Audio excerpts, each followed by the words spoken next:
በስመ አብ ወወልድ ወመንፈስ ቅዱስ አሃዱ አምላክ ጥበብ ኢያሱ ወዲ ሲራክ ምዕራፍ 19 ሓደ ሰብ ጻዕራም እኳ እንተኾነ ሰኽራም እንተኾይኑ ሃብታም ክኸውን ኣይክእልን እዩ። እቲ ንትሕዝትኡ ንእሽቶ እያ ኢሉ ዝንዕቕ በብንእሽቶ ከዓኑ እዩ። መስተን ሰበይትን ንለባማት ሰባት የስሕታኦም። እቲ ምስ ኣመንዝራ ሰበይቲ ፍቕሪ ዝሕሰብ ጥፍኣቱ ይዕድም ተቐዚፉ ክምውት እዩ። خمشمش ፍልሖውን ክበልዖ እዩ ዘፍረዮ ውርሻኡ ንሱ እዩ። ባዕለገ ዝኾነ ዘረባ እቲ ንኻልኦት ሰባት ቀልጢፉ ዝኣመን ሰብ ስሑው ኣእምሮ እዩ። እቲ ሓጢኣት ዝገብር ድማ ንገዛእ ርእሱ ይጎድእ። እቲ ብኽፍኣት ዝሕጎስ ክኹነን እዩ። እቲ ንገዛእ ርእሱ ካብ ስጋዊ ተሓጓስ ዝገትእ ግና ኣኽሊል ይደፍእ። ዘይጥርኑፍ ዘረባ ቁም ነገር ዘይብሉ ዘረባ ግደፍ። ካብ ብዙሕ ክፍኣት ክድሕን ኢኻ። ኣብ ዘረባ ንዝሰማዕኻዮ ኣይትደጋግሞ ኣይክትጣዓስን ኢኻ። ንፈታዊኻ ኮነ ንጸላኢኻ ኣይትዛረቦ። ሓጢኣት ዝኾነካ እንተዘይኮይኑ ነቲ ዝሰማዕኻዮ ንማንም ኣይትንገሮ። እቲ ዝሰምዓካ ዛጊት ተዓዚቡካ ኣሎ።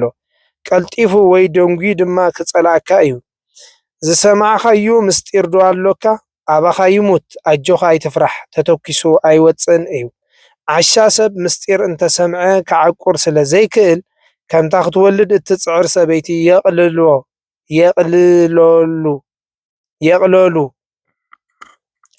ከምቲ ኣብ ዳንጋ ንዝወግአ ኩናት ከተውፅኦ እትወኽ ዓሻ ንዝሰምዖ ምስጢር ክሳዕ ዘውፅእ ይህወኽ።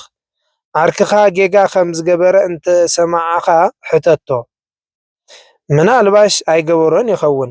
ሓቂ እንተኾነ ድማ ካልኣይ ኣይደግምን እዩ። ጎረቤትካ ሓደ ነገር ተዛሪቦ ኣሎ ክብሉ እንተሰማዕኻ ምናልባሽ ኣይተዛረቦን ይኸውን እዩ እሞ ብዛዕባ እቲ ነገር ሕተቶ።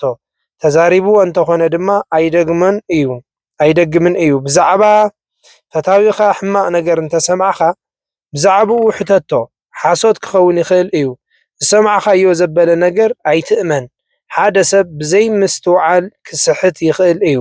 ብመልሓሱ ዘይሰሓተ መን ኣሎ? ምስ ጎረቤትካ ቅድሚ ምባኣስካ እቲ ብዛዕባኡ ዝሰማዕኻዮ ሓቂ ምዃኑን ዘይምዃኑን ምእንቲ ክትፈልጥ ሕተቶ። ካብኡ ንድሓር ሕጊ ልዑል ኣምላኽ ብፅሒቱ ንኽገብር ይሕደገሉ። ቁጡዕ ኣይትኹን። ቅቡል ከም እትኸውን ዝገብረካ ቀዳማይ ነገር ንእግዚኣብሔር ምፍራሕ እዩ።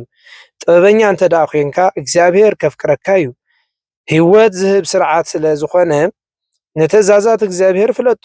እቶም ንዕኡ ዘሐጉሶ ዝገብሩ ፍሪኦም ዘለኣለማዊ ህይወት ረኺቦም ክሕጎሱ እዮም።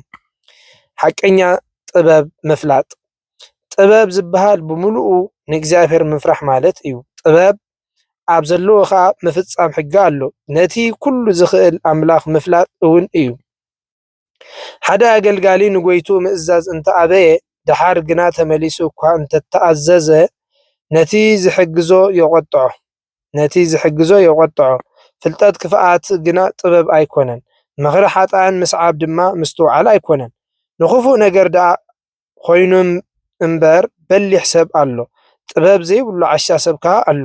ካብቲ ጥበብ ዝመልኦ መፍረስ ሕጊ ዝኾነ ሰብ ንእግዚኣብሔር ዝፈርሕ በሊሕ ኣእምሮ ዘይብሉ ሰብ ይሓይሽ። ተጣራጣርን ዘይቅንዑን ብልሂ ኣሎ። ኣብ ምጉት ንኽስዕሩ ፍርዲ ከዘቕንኑ ሰባት እውን ኣለዉ። ከምስል ደኒኑ ዝበኪ ጉሒላ ኣሎ። ብውሽጡ ግና ተንኮል ዝመልአ እዩ።